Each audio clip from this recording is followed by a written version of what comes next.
नमस्कार जय जगन्नाथ दर्शक बंधु एसपी एस्ट्रोलॉजी ओडिशा चैनल प्रसारित मासिक राशिफल कार्यक्रम को आपण स्वागत। दर्शक बंधु आज आम आलोचना करवा जुलाई 2024 रे केमिति रहिबो राशिचक्रर द्वादश तथा अंतिम राशि मीन राशि व्यक्तिविशेष मानक पई शुभाशुभ राशिफल विषय विस्तृत भाव आलोचना करवा। किंतु ता पूर्व जदि आपण माने आम चैनल को प्रथम थर कर आसी थांते देबे वीडियोटी को लाइक करूँ शेयर करूँ और चैनल को सब्सक्राइब करी आम सहित एमती रही था। दर्शक बंधु चलतु आरंभ करवा आज आलोचना चक्र जुलाई मासरे मीन राशि व्यक्तिविशेष मानकर शुभाशुभ राशिफल। दर्शक बंधु मीन राशि जार अधिपति ग्रह होउछन्ति बृहस्पति। मीन राशि शुभवार रविवार सोमवार गुरुवार घातवार शुक्रवार। शुभ संख्या 2, 3, 9। शुभ रंग हलदिया धला नाली। यही मीन राशि व्यक्तिविशेष माने केमिति होई थांती स्वभाव रे मीन राशि जात व्यक्ति धनी मानी विनीत होई थांती। से भोगी हृष्टमना पितृमातृ देवता गुरु ठारे भक्ति रखि थांती। से व्यक्ति उदार रूपवान उत्तम गंधमाल्यादि भूषणयुक्त आध्यात्मिकवादी स्वभावर होइथांती। ए जुलाई मासरे मीन राशि व्यक्तिविशेष मानक पई कोन रहबो गोचरीय ग्रह स्थिति। मेष राशि मंगल, वृष राशि बृहस्पति, मिथुन राशि शुक्र बुध, कन्या राशि केतु, कुंभ राशि शनि एवं मीन राशि राहु अधिष्ठान करुछन्ति।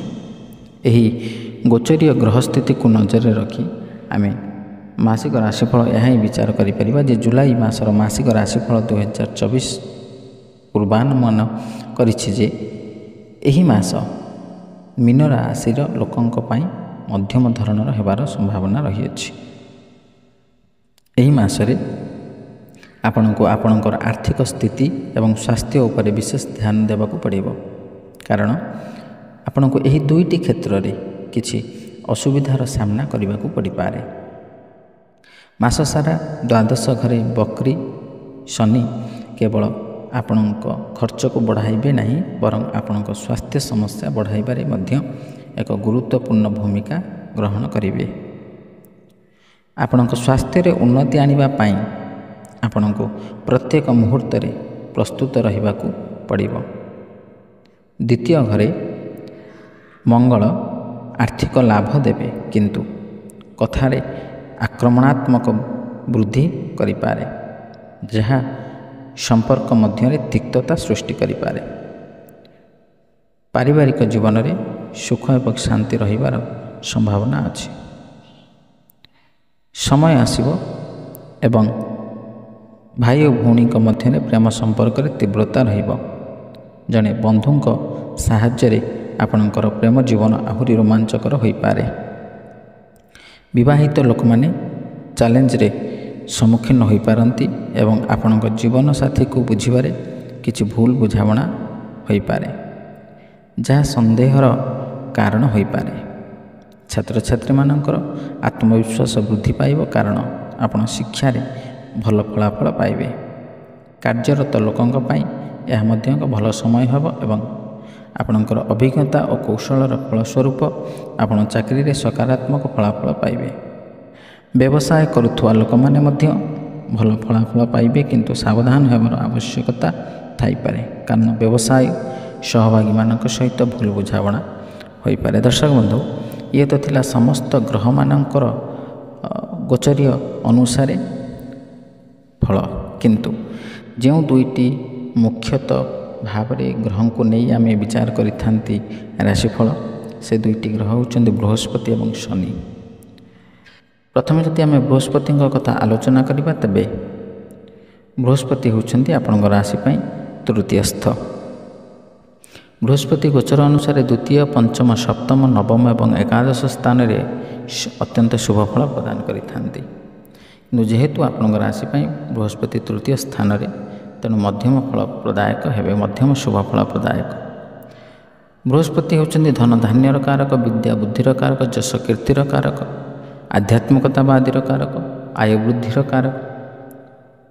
ତେଣୁ ଏ ବୃହସ୍ପତି ଯେହେତୁ ଆପଣଙ୍କର ତୃତୀୟ ସ୍ଥାନରେ ଅଛନ୍ତି, ତେଣୁ ଆପଣ ବ୍ୟବସାୟ ବାଣିଜ୍ୟ ଯଦି କରୁଥାନ୍ତି ତେବେ ସେଥିରେ ଆପଣଙ୍କୁ ସତର୍କ ରହିବାକୁ ପଡ଼ିପାରେ, କାରଣ ଆକସ୍ମିକ ଭାବରେ ଆପଣଙ୍କର ଧନ ହାନି ହୋଇପାରେ ଏବଂ ଆପଣ କ୍ଷତିରେ ପଡ଼ିପାରନ୍ତି। ଯଦି ଆପଣ ସହଭାଗିତାରେ ସେୟାର ହୋଇ ବିଜନେସ୍ କରୁଛନ୍ତି ତେବେ ସେଥିରେ ମଧ୍ୟ ଆପଣ ସତର୍କ ରୁହନ୍ତୁ, କାରଣ ଆପଣଙ୍କର ସହଭାଗୀ ଆପଣଙ୍କୁ ଧୋକା ଦେଇପାରେ। ଯେଉଁମାନେ ସେୟାର ମାର୍କେଟରେ ଅର୍ଥ ବିନିଯୋଗ କରୁଛନ୍ତି ସେମାନେ ଧୈର୍ଯ୍ୟର ସହିତ ଅପେକ୍ଷା କରନ୍ତୁ। ତରବର ଭାବେ ଆପଣ ଅର୍ଥ ବିନିଯୋଗ କରନ୍ତୁ ନାହିଁ, ନହେଲେ ଆପଣ କ୍ଷତିରେ ପଡ଼ିପାରନ୍ତି। ଅଚାନକ ଭାବରେ ଆପଣଙ୍କର ସେୟାର ଡାଉନ୍ ହୋଇପାରେ। ଏବଂ ଆଧ୍ୟାତ୍ମିକବାଦୀ ଲୋକମାନେ ଏହି ସମୟରେ ଆପଣଙ୍କର ଦେବତାଙ୍କ ପ୍ରତି ଯେଉଁ ଆଗ୍ରହ ଭାବ ତାହା ସାମାନ୍ୟ ରୂପରେ କମିପାରେ।